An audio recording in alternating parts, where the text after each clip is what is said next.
तर आज आहे होळी, फाल्गुन शुक्ल 14 हुताशनी पौर्णिमा. या दिवशी होळी हा सण साजरा केला जातो.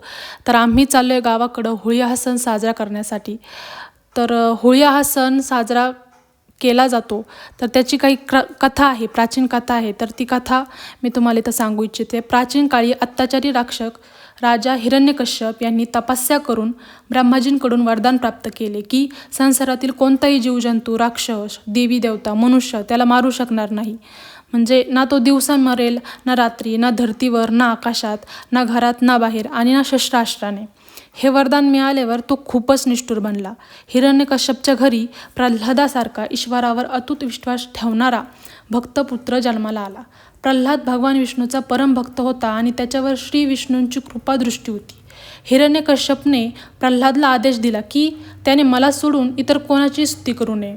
परंतु प्रल्हादने हे मानले नाही आणि त्यामुळे हिरण्यकश्यपला प्रल्हादला मारण्यासाठी उतावळा झाला. तो हिरण्यकश्यपने प्रल्हादला मारण्याचे खूप प्रयत्न केले, परंतु प्रत्येक वेळी श्री विष्णूंच्या कृपेने तो वाचत राहिला.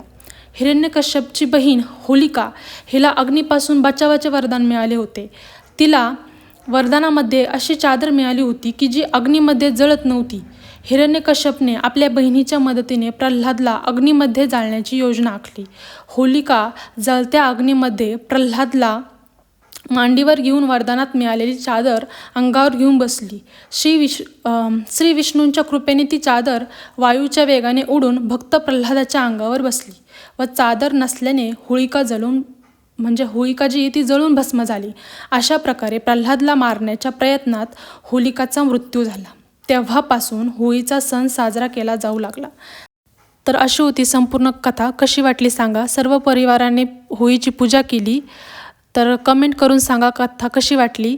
लाईक करा, शेअर